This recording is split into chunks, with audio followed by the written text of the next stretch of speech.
자다가도 복이 들어오는 사람들은 무조건 이것부터 합니다. 여러분, 제발 이것만은 치우고 주무세요. 분명히 열심히 살고 있는데 자꾸만 일이 꼬이고 몸은 늘 무겁고 아무리 자도 피곤하고 좋은 일은 남의 이야기 같고 내 삶에는 도무지 복이 들어오지 않는 것 같은 느낌. 그 이유가 어쩌면 오늘 밤 여러분이 눕는 그 자리에 있을 수 있습니다. 부처님께서는 말씀하셨습니다. 모든 것은 마음이 만든다. 그런데 그 마음이 가장 무방비하게 열려있는 시간이 바로 잠드는 시간입니다. 우리는 인생의 3분의 1을 잠으로 보냅니다. 그 시간은 단순히 피로를 푸는 시간이 아닙니다. 불교에서는 이 수면의 시간을 업장을 소멸하고 새로운 복의 씨앗을 심는 영적인 재충전의 시간이라고 말합니다. 그런데 많은 분들이 바로 그 귀한 시간에 복을 걷어차는 이것을 머리맡에 두고 주무십니다. 지금 당장 치워야 할 것이 무엇인지, 그리고 복이 쏟아지는 사람들이 잠들기 전에 무조건 하는 이것이 무엇인지 끝까지 함께 해주시면 반드시 삶이 달라지는 걸 느끼실 겁니다. 여러분, 잠들기 직전의 마음 상태를 생각해 보신 적 있으신가요? 낮 동안 우리의 뇌는 끊임없이 판단하고 분석하고 방어합니다. 하지만 잠이 드는 순간 그 방어막이 내려갑니다. 의식이 흐려지고 무의식의 문이 활짝 열립니다. 불교에서는 이 무의식의 깊은 층을 아레야식이라고 부릅니다. 모든 업의 씨앗, 모든 기억과 감정의 흔적, 전생부터 이어져 내려온 카르마의 기록이 모두 이곳에 담겨 있습니다. 그리고 우리가 잠드는 순간 이 아레야식은 주변의 모든 에너지를 그대로 흡수합니다. 좋은 기운이 있으면 좋은 기운을, 나쁜 기운이 있으면 나쁜 기운을 아무런 여과 없이 스펀지처럼 빨아들입니다. 그러니 여러분, 잠자리 주변의 환경이 얼마나 중요한지 이제 조금 느껴지시나요? 부처님께서는 말씀하셨습니다. 마음이 청정하면 국토가 청정하다. 잠자는 공간은 여러분의 마음이 가장 솔직하게 드러나는 공간입니다. 그 공간을 청정하게 유지하는 것이 복을 받는 첫 번째 조건입니다. 그렇다면 지금 여러분의 머리맡을 한번 떠올려 보십시오. 그곳에 무엇이 있나요? 핸드폰이 있나요? 다 읽지 못한 서류가 쌓여 있나요? 혹은 오늘 하루 있었던 기분 나쁜 대화가 머릿속에 그대로 맴돌고 있지는 않으신가요? 지금부터 반드시 치워야 할 3가지를 말씀드리겠습니다. 첫째, 근심을 부르는 물건을 치우십시오. 머리맡에 읽다만 업무 서류, 독촉 고지서, 고민을 적어놓은 메모장, 아파트 관리비, 편지 등 이런 것들이 있다면 지금 당장 치우셔야 합니다. 이것들은 눈에 보이지 않는 근심의 파장을 내뿜습니다. 우리 뇌는 눈을 감아도 주변의 정보를 감지합니다. 특히 해결되지 않은 문제, 마무리되지 않은 일들은 자는 내내 뇌를 긴장 상태로 붙잡아 둡니다. 그래서 아무리 오래 자도 피곤한 것입니다. 아무리 자도 몸이 무거운 것입니다. 그리고 가장 조심하셔야 할 것이 있습니다. 바로 전자기기입니다. 핸드폰, 태블릿, 노트북을 머리 가까이 두고 주무시는 분들이 많습니다. 이 전자기기들이 내뿜는 전자파는 우리 몸의 기의 흐름을 끊어버립니다. 한의학에서도 불교의 기 철학에서도 이 보이지 않는 에너지의 흐름을 매우 중요하게 여깁니다. 전자기기의 파동은 그 흐름을 교란시키고 우리 몸이 밤사이 스스로 회복하는 능력을 방해합니다. 오늘 밤부터 핸드폰을 침대에서 최소 1m 이상 떨어진 곳에 두십시오. 그것만으로도 내일 아침 몸이 달라지는 것을 느끼실 수 있습니다. 둘째, 부정적인 기억의 쓰레기를 치우십시오. 물건만이 문제가 아닙니다. 마음속에 쌓인 것들도 반드시 치워야 합니다. 오늘 누군가에게 상처받은 말, 억울하게 들었던 잔소리, 이유 없이 무시당한 기억, 참았던 분노, 삼켰던 눈물. 이것들을 그대로 안고 잠드는 것은 독약을 마시고 자는 것과 같습니다. 부처님께서는 말씀하셨습니다. 원한을 품는 것은 뜨거운 숯을 쥐고 남에게 던지려는 것과 같다. 먼저 타는 것은 자기 자신이다. 남을 원망하며 잠드는 밤, 가장 큰 피해를 입는 사람은 나 자신입니다. 그 원망과 분노의 감정이 밤새도록 아래 야식 속으로 스며들어 더 깊은 업장을 만들어냅니다. 불교에는 아름다운 가르침이 있습니다. 방아착, 내려놓으라는 뜻입니다. 오늘 있었던 모든 일, 억울함도, 서러움도, 분노도 잠들기 전에 모두 내려놓는 의식이 필요합니다. 방법은 간단합니다.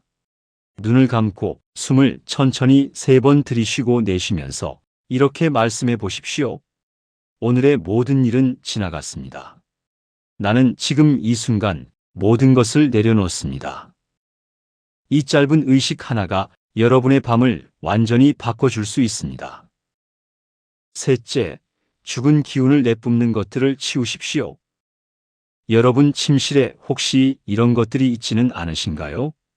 시들어버린 화분, 물이 빠진 꽃, 오래전에 멈춰버린 시계, 쌓여있는 영수증과 오래된 영수증 묶음, 한 번도 입지 않는 옷들이 가득한 옷장. 이것들은 모두 정체된 에너지를 내뿜습니다. 풍수지리에서도 불교의 공간 철학에서도 막힌 기운은 반드시 새로운 복의 흐름을 차단한다고 봅니다. 시든 꽃은 아무리 예뻐도 생명이 떠난 자리입니다. 고장난 시계는 아무리 값비싸도 멈춰버린 시간의 상징입니다. 이런 것들이 있는 공간에서는 새로운 기운이 들어올 자리가 없습니다. 비워야 합니다. 비워야 새로운 복이 들어옵니다. 오래된 것들을 정리하는 것은 단순한 청소가 아닙니다. 새로운 인연을 위한 자리를 만드는 영적인 행위입니다. 이 3가지를 실천하기 시작하면 어느 날부터 이상한 일들이 벌어지기 시작합니다. 처음에는 작은 변화입니다. 하지만 그 작은 변화들이 모이면 삶 전체가 달라지는 것을 느끼실 수 있습니다. 지금 말씀드릴 징조 중 하나라도 경험하고 계신다면 여러분에게 큰 복이 가까이 오고 있다는 신호입니다. 첫 번째 징조, 새벽의 각성. 어느 날부터 새벽 3시에서 5시 사이에 자연스럽게 눈이 떠집니다. 알람도 없이, 누가 깨운 것도 없이. 그런데 이상합니다. 피곤하지 않습니다. 머리가 수정처럼 맑습니다. 마음이 고요하고 평화롭습니다. 이것은 우연이 아닙니다. 불교와 동양 철학에서는 새벽 3시에서 5시를 인시라고 부릅니다. 이 시간대는 하늘의 기운이 가장 맑게 열리는 시간, 천신의 기운이 지상으로 내려오는 시간이라고 합니다. 이 시간에 자연스럽게 눈이 떠진다는 것은 여러분의 기운이 그 천상의 주파수와 맞아떨어지기 시작했다는 뜻입니다. 업장이 녹아내리고 있다는 소름 돋는 신호입니다. 두 번째 징조, 인연의 정리. 어느 날부터 나를 힘들게 하던 사람들이 이유 없이 멀어지기 시작합니다. 아무 일도 없었는데 자연스럽게 연락이 끊기고 마주칠 일이 줄어들고 그 사람이 미치던 영향이 사라집니다. 그리고 그 자리에 새로운 사람이 나타납니다. 나를 아껴주는 사람, 나에게 기회를 주는 사람, 나의 삶을 더 풍요롭게 만들어주는 귀인. 이것이 왜 일어날까요? 우리의 주파수가 높아졌기 때문입니다. 감사와 자비의 에너지로 잠든 사람은 그 주파수에 맞는 사람들을 끌어당깁니다. 낮은 주파수의 악연은 자연스럽게 떠나가고 높은 주파수의 귀인이 나타나는 것, 그것이 바로 인연의 법칙입니다. 부처님께서는 말씀하셨습니다. 같은 물은 같은 곳으로 흐른다. 내 기운이 맑아지면 맑은 인연이 찾아옵니다. 세 번째 징조, 꿈의 변화. 이 실천을 시작하기 전 여러분의 꿈은 어떤 꿈이었나요? 쫓기는 꿈, 싸우는 꿈, 어두운 곳에서 헤매는 꿈, 죽는 꿈, 높은 곳에서 떨어지는 꿈. 이런 꿈들은 단순한 꿈이 아닙니다. 아래 야식에 쌓인 업장이 꿈의 형태로 표출되는 것입니다. 그런데 감사 명상과 자비 기도를 시작하면 어느 날부터 꿈이 달라집니다. 맑은 물이 흐르는 꿈을 꿉니다. 밝은 빛이 가득한 공간에 있는 꿈을 꿉니다. 아름다운 꽃밭을 걷는 꿈, 성스러운 존재를 만나는 꿈, 누군가에게 선물을 받는 꿈. 이런 꿈은 업장이 녹아내리고 있다는 신호입니다. 무의식의 깊은 곳에서 오래된 카르마의 찌꺼기들이 씻겨나가고 있다는 의미입니다. 꿈이 맑아지는 것은 삶이 맑아지기 직전의 신호입니다. 이 징조를 만나거든 더욱 열심히 실천하십시오. 복이 가까이 와 있습니다. 이것이 단순한 이야기가 아님을 경험한 분의 이야기를 들려드리겠습니다. 사업이 잘못되어 빚이 생겼고 남편과의 사이도 멀어졌고 자녀들과의 관계도 틀어져 있었습니다. 잠을 자도 자는 것 같지 않고 아무리 기도해도 삶이 나아지지 않는다며 눈물을 흘리셨습니다. 보살님께 딱 3가지만 부탁드렸습니다. 첫째, 오늘부터 침실 머리맡에 있는 것들을 모두 치우십시오.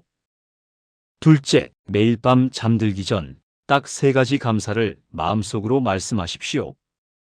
셋째, 나를 힘들게 한 사람들을 위해 당신도 평화롭기를이라는 한마디를 마음속으로 전하십시오. 처음에 그 보살님은 반신반의하셨습니다. 빚도 있고 문제도 산더미인데 이런 것이 무슨 소용이냐고 하셨습니다. 하지만 믿음을 갖고 시작하셨습니다. 30일이 지나자 잠이 달라졌습니다. 자고 나면 몸이 가벼워지기 시작했습니다. 60일이 지나자 오랫동안 연락이 끊겼던 지인에게서 연락이 왔습니다. 생각지도 못한 곳에서 작은 기회가 찾아왔습니다. 100일이 되던 날 예상치 못한 귀인을 만났습니다. 그 인연이 실마리가 되어 빚을 갚을 길이 열렸고 가족과의 관계도 서서히 회복되기 시작했습니다. 그 보살님은 이렇게 말씀하셨습니다. 처음에는 믿지 않았는데 잠자리가 바뀌니 꿈이 바뀌고 꿈이 바뀌니 아침이 바뀌고 아침이 바뀌니 하루가 바뀌고 하루가 바뀌니 삶이 바뀌었습니다. 여러분도 할 수 있습니다. 이제 치웠습니다. 머리맡에 물건도 치웠고 마음속의 근심도 내려놓았고 죽은 기운을 내뿜는 것들도 정리했습니다. 그런데 거기서 멈추면 안 됩니다. 복이 들어오는 사람들은 치우는 것에서 끝나지 않습니다. 그 빈자리에 반드시 무언가를 채웁니다. 그것이 바로 감사의 주파수입니다. 잠들기 직전 단 1분만 투자해 보십시오. 눈을 감고 오늘 하루를 천천히 떠올려 보십시오. 아무리 힘든 하루였어도 감사할 것은 반드시 있습니다. 그리고 내일도 좋은 하루가 펼쳐질 것임을 믿습니다. 그 믿음이 잠드는 순간 활짝 열리는 아래 야식 속으로 스며들어 밤새도록 여러분의 무의식을 정화합니다. 부처님께서는 말씀하셨습니다. 감사하는 마음은 복의 씨앗이요, 원망하는 마음은 고통의 씨앗이다. 감사는 단순한 긍정의 말이 아닙니다. 감사는 우주의 에너지와 공명하는 주파수입니다. 우리가 감사함을 느끼는 순간 우리 몸과 마음은 그 주파수를 발신합니다. 그리고 같은 주파수의 복이 우리에게로 돌아옵니다. 감사 명상을 마친 뒤 한 가지를 더 해보십시오. 잠들기 직전 나 자신과 내가 사랑하는 사람들을 향해 조용히 축복을 보내는 것입니다. 이것이 바로 불교의 자비입니다. 내가 싫어하는 사람, 나를 괴롭힌 사람을 위해 기도하는 것은 그 사람을 위한 것이 아닙니다. 그것은 나 자신을 위한 것입니다. 그 기도를 하는 순간 내 마음속에 쌓여있던 원한과 분노의 업장이 조금씩 녹아내립니다. 그리고 그 자리에 보살의 자비 광명이 들어옵니다. 자비의 기운으로 잠든 사람의 주변에는 어떤 나쁜 기운도 쉽게 틈타지 못합니다. 그것이 바로 자비가 만드는 영적 보호막입니다. 거창하게 시작하지 않아도 됩니다. 오늘 밤 단 하나만 치우십시오. 머리맡에 핸드폰 하나만 조금 멀리 두셔도 됩니다. 작은 씨앗이 큰 나무가 됩니다. 작은 감사가 큰 복이 됩니다. 부처님께서는 말씀하셨습니다. 천리 길도 한 걸음부터 시작된다. 오늘 밤이 그 한 걸음입니다. 여러분은 이미 복받을 자격이 충분한 분들입니다. 오랜 세월을 살아오시며 얼마나 많은 것을 참고 견디셨습니까? 얼마나 많은 눈물을 삼키셨습니까? 얼마나 많은 새벽을 혼자 버텨오셨습니까? 그 모든 시간이 결코 헛되지 않습니다. 지금 이 순간 여러분의 삶에 새로운 복의 문이 열리고 있습니다. 오늘 밤 그 문을 활짝 여십시오. 감사합니다. 부처님의 자비 광명이 오늘 밤 여러분의 잠자리를 환하게 비추기를 두 손 모아 기원합니다. 성불하십시오. 나무 아미타불 관세음보살